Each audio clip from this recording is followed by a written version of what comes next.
Bismillahirrahmanirrahim. Assalamualaikum warahmatullahi wabarakatuh. Bagaimana kabarnya hari ini saleh-salehah? Semoga kalian semuanya sehat dan siap untuk belajar ya.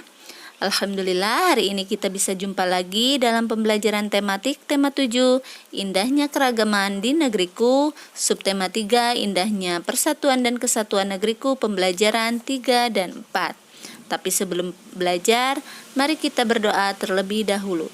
Bismillahirrahmanirrahim. Allahumma inni as'aluka ilman nafi'an wa rizqan thayyiban wa amalan mutaqabbalan. Amin. Tujuan pembelajaran hari ini antara lain mengidentifikasi jenis aktivitas ekonomi dan bidang ekonomi terkait, menuliskan informasi penting dari teks, memahami keragaman dalam masyarakat Indonesia, yang terakhir, melaksanakan sikap toleransi terhadap keragaman. Masyarakat Indonesia beragam dalam budaya, suku bangsa, bahasa, dan agama. Selain itu, ada pula keragaman dalam ekonomi. Aktivitas ekonomi terdiri atas 3 bagian, yaitu produksi, distribusi, dan konsumsi. Aktivitas ekonomi penduduk Indonesia disesuaikan dengan kondisi wilayah Indonesia. Wilayah Indonesia juga mengandung potensi alam melimpah, namun potensi alamnya belum mampu dimanfaatkan secara optimal bagi kemakmuran penduduk Indonesia. Sebagai generasi penerus bangsa, kamu hendaknya ikut berperan aktif dalam pemanfaatan potensi alam secara bijak. Berikut beberapa jenis aktivitas ekonomi dan bidang ekonomi terkait. Yang pertama, aktivitas ekonomi di bidang pertanian. Wilayah Indonesia berada di antara lintang 6 derajat lintang utara sampai 11 derajat lintang selatan. Posisi ini menyebabkan wilayah Indonesia beriklim tropis. Kondisi ini sangat mendukung aktivitas pertanian. Aktivitas pertanian dibedakan menjadi pertanian lahan basah dan pertanian lahan kering. Pertanian lahan basah membutuhkan banyak air, misalnya sawah irigasi dan sawah lebak. Pertanian lahan kering membutuhkan sedikit air, misalnya tegalan dan perkebunan. Yang kedua, aktivitas ekonomi di bidang peternakan. Di Indonesia banyak aktivitas peternakan dikelola masyarakat atau badan usaha. Aktivitas tersebut berupa peternakan unggas, peternakan hewan kecil, dan peternakan hewan besar. Beragam aktivitas ini menyediakan hasil ternak melimpah yang dapat dikonsumsi oleh masyarakat. Nah, beberapa jenis hewan yang dibudidaya antara lain, yang pertama peternakan unggas meliputi ayam, itik, burung, dan angsa. Yang kedua, peternakan hewan kecil meliputi kelinci, kambing, dan domba.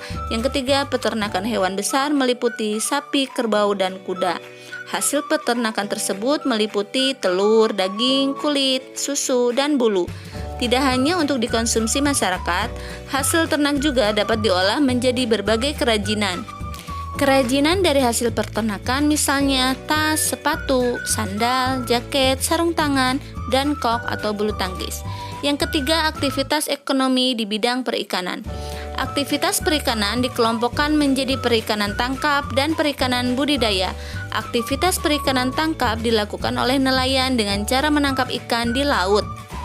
Nelayan memanfaatkan angin darat untuk pergi melaut dan angin laut untuk kembali ke daratan. Sedangkan aktivitas perikanan budidaya dilakukan di darat atau di perairan payau. Budidaya ikan di darat dilakukan di kolam, sungai, sawah atau mina padi, waduk atau bendungan, atau danau. Contohnya budidaya ikan lele, emas, nila, dan mujair. Budidaya ikan di perairan payau dilakukan di tambak di pesisir pantai. Yang keempat, aktivitas ekonomi di bidang kehutanan. Kawasan hutan Indonesia mengandung keragaman sumber daya hayati. Belum lagi potensi hasil hutan yang terdiri atas hasil hutan kayu dan hasil hutan non-kayu. Misalnya, kina, karet, damar, dan sagu. Potensi ini menjadikan Indonesia sebagai negara pengekspor kayu.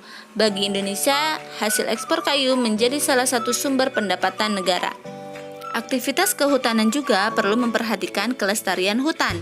Kelestarian hutan dapat dijaga dengan cara melakukan tebang pilih dan melakukan penghijauan atau reboisasi lahan gundul.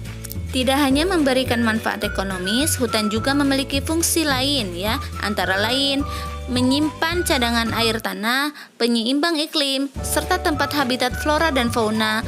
Bahkan kawasan hutan juga dimanfaatkan untuk objek wisata. Karena banyaknya manfaat hutan, kelestarian hutan hendaknya selalu kita jaga.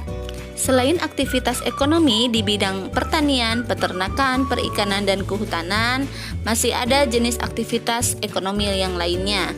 Antara lain sebagai berikut. Yang pertama, aktivitas ekonomi di bidang pertambangan. Di wilayah Indonesia terdapat barang tambang minyak dan gas atau migas, serta barang tambang non-migas. Contoh barang tambang non-migas antara lain emas, perak, tembaga, batu bara, biji besi, nikel, aluminium, intan, pasir besi, dan bauksit. Potensi barang tambang ini hendaknya dikelola dengan optimal bagi kemakmuran rakyat. Ketersediaan barang tambang harus dijaga bagi kebutuhan masa kini dan masa mendatang. Selain itu, perlu dicari sumber daya alam alternatif agar sumber daya alam tidak lekas habis. Yang kedua, aktivitas ekonomi di bidang industri. Industri merupakan usaha mengubah bahan mentah menjadi barang setengah jadi atau barang jadi.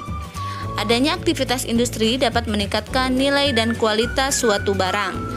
Contoh industri Indonesia antara lain industri otomotif, konveksi, elektronik, sepatu dan sandal, ban, pengalengan ikan, minuman, dan makanan, serta pupuk. Yang ketiga, aktivitas ekonomi di bidang perdagangan.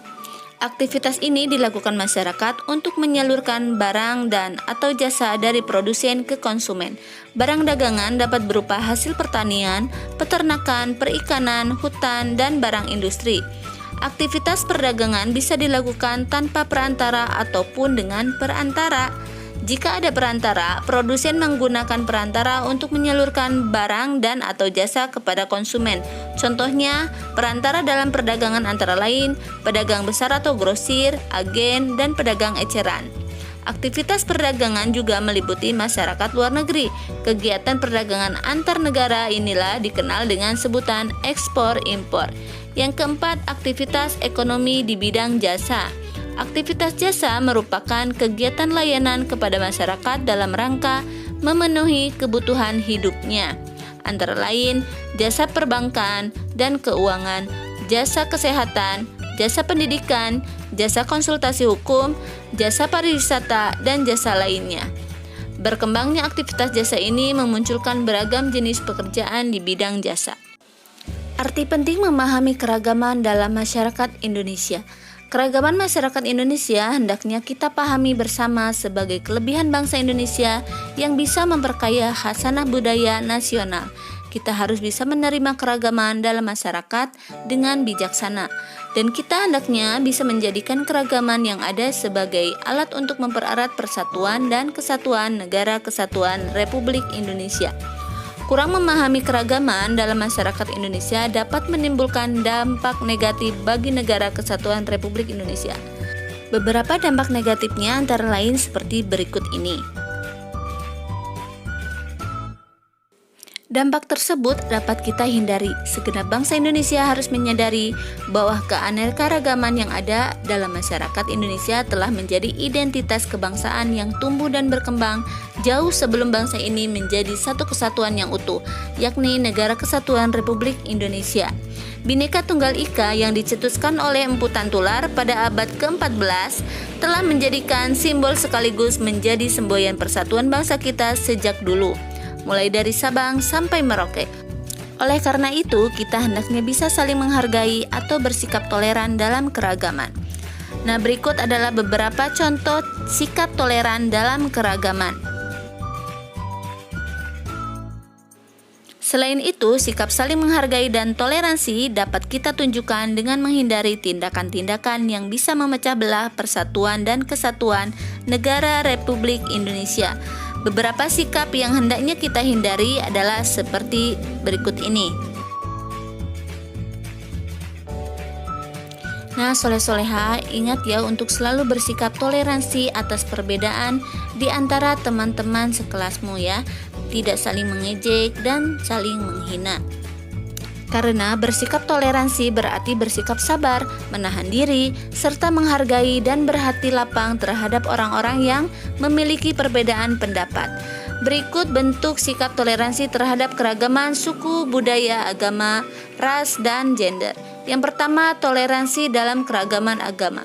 Kebebasan beragama dijamin dalam Undang-Undang Dasar Negara Republik Indonesia tahun 1945, khususnya pasal 29 ayat 2 yang berbunyi, negara menjamin kemerdekaan tiap-tiap penduduk untuk memeluk agamanya masing-masing dan untuk beribadat menurut agamanya dan kepercayaannya itu.